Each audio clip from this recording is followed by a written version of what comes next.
عمرك سألت نفسك ليه صاحبك بياكل الأخضر واليابس وجسمه مش بيزيد وإنت مجرد ما بتشم ريحة الأكل الميزان بيتحرك؟ الحقيقة إن الموضوع ملوش علاقة بالحظ ولا الجينات المظلومة دايماً، الموضوع الرياضيات بحتة. جسمك ده عبارة عن آلة حاسبة. النهاردة هقولك إزاي تعرف الرقم السري لجسمك وتفك شفرة المعادلات اللي هتوصلك للوزن اللي بتحلم بيه وإنت فاهم اللعبة صح. النقطة الأولى، يعني إيه سعرات؟ بص يا سيدي، السعرات دي هي البنزين. جسمك محتاج طاقة عشان قلبك يدق وعقلك يركز، وحتى وانت نايم جسمك بيحرق سعرات عشان يخليك عايش.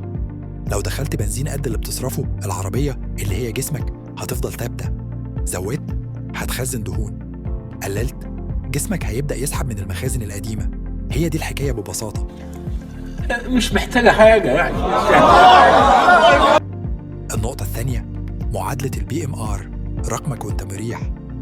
أول رقم لازم تحفظه زي اسمك هو البي ام ار، ودي السعرات اللي جسمك بيحرقها وهو ما بيعملش أي مجهود. لو انت راجل اضرب وزنك في 10 واجمع عليه طولك مضروب في 6.25 واطرح سنك مضروب في 5 وزود في الآخر 5. لو انتي ست نفس الحسبة بس بنطرح في الآخر 161. الرقم ده هو خط أحمر، ما ينفعش تنزل عنه بكتير عشان جسمك ميتعبش ويوقف حرق. النقطة الثالثة، معامل النشاط. احنا بنتحرك قد ايه؟ بس أكيد احنا مش عايشين في السرير، عشان كده بناخد الرقم ده ونضربه في مجهودنا اليومي. لو قاعد في المكتب طول اليوم اضرب في 1.2. لو بتنزل جيم اضرب في 1.5. الرقم اللي هيطلع ده هو سعرات الثبات.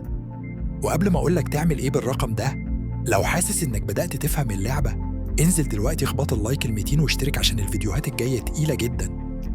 النقطة الرابعة، الهدف، تخس ولا تزيد؟ دلوقتي الرقم معاك. عايز تخس شيل من رقمك ده 500 سعرة.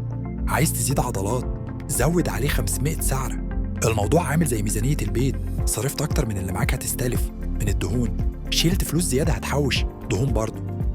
الختمة، الخلاصة يا وحش، مفيش أكل بيطخن وأكل بيخسس، في كمية صح ومحسوبة بالورقة والقلم. ابدأ احسب من النهاردة وشوف الفرق. لو توهت في الحسابات اكتب لي وزنك وطولك وسنك في كومنت وأنا هحسب لك سعراتك بنفسي. أشوفكم في فيديو جديد. سلام.